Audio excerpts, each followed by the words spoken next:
Pour ce document, cap sur le Soudan du Sud.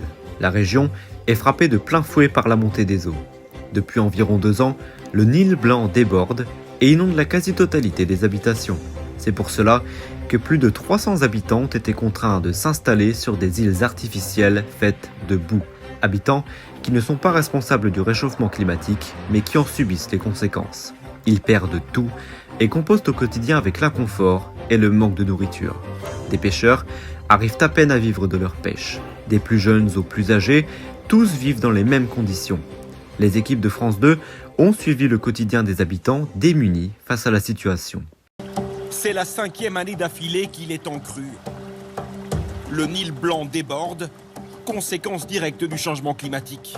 Et dans sa course, le fleuve inonde désormais les 2/3 du Soudan du Sud. Alors les habitants ont dû s'adapter. Ces îles sont artificielles, fabriquées de toutes pièces pour survivre face à la montée des eaux. Voici Makesh Kolkwani, il est le chef du clan des Akwak, installé dans cette région du centre du pays. 3000 familles habitaient ici avant les inondations, sur la terre ferme. Il en reste moins de 300 sur des îles. Nous les avons construites en empilant des herbes et de la boue. Vous prenez de la terre et vous la mettez au-dessus des herbes. C'est ce qu'on construit. Et ensuite, nous nous installons dessus pour y vivre. Ça, c'est une île. Et tout autour, ce sont des marécages. Les maisons les plus vulnérables ont été emportées par les crues. Sur cette île, faite de boue séchée, s'entassent 26 personnes dans ces 2 huttes. Elles manquent de tout. Tous les troupeaux sont morts, les champs sont détruits. Il leur reste du poisson qu'ils font sécher et un peu de canne à sucre qui pousse sur les îles. Quand les eaux sont montées, elles ont emporté toutes nos affaires. Il n'y a plus aucun endroit pour cultiver, il n'y a plus de nourriture, aucun endroit pour en trouver. Beaucoup de personnes ont tout perdu et elles sont parties au moment des inondations. Peu de gens sont restés. Le Soudan du Sud est un des pays du monde les plus vulnérables face au changement climatique, en raison de sa topographie, mais aussi des précipitations records de ces dernières années. Un phénomène que les habitants combattent à main nue. Juste à côté, ils sont en train de construire une nouvelle île. Ces enfants collectent la boue au fond de l'eau, en apnée.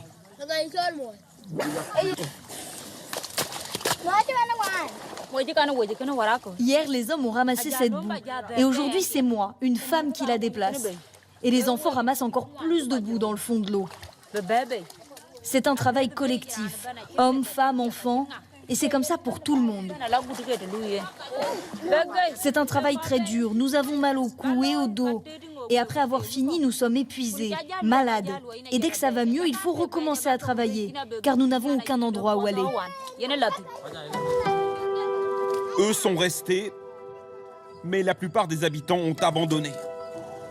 Selon l'ONU, 7 à 800 000 personnes ont fui ces inondations et se sont réfugiés dans d'immenses camps, avec aucun espoir de voir leur situation s'améliorer dans les prochaines années.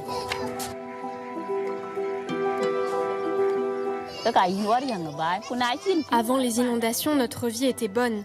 Nous ne savons pas ce qui a provoqué ces énormes pluies qui ont forcé les gens à partir. Et c'est bien tout le paradoxe. Dans cette région du Soudan du Sud, la pollution carbone n'existe pas. Il n'y a pas de voiture, pas d'usine, pas même d'électricité. Ces gens ne sont absolument pas responsables du réchauffement climatique, mais ils en sont les victimes directes. Mon message est le suivant pour les gens qui sont responsables du changement climatique. S'il vous plaît, vous nous rendez la vie compliquée. Cette eau détruit les champs, tue des gens, et les habitants ici perdent leur maison et doivent partir. Aux personnes qui contribuent à ces catastrophes naturelles, je dis, s'il vous plaît, arrêtez cette montée des eaux. Venir ici, c'est vraiment se rendre compte des conséquences les plus extrêmes du changement climatique qui peut parfois paraître abstrait ou lointain. Mais voilà ce à quoi ressemblera une partie de la planète, du moins dans les prochaines années, avec pour les populations touchées 2 solutions. s'adapter ou bien partir.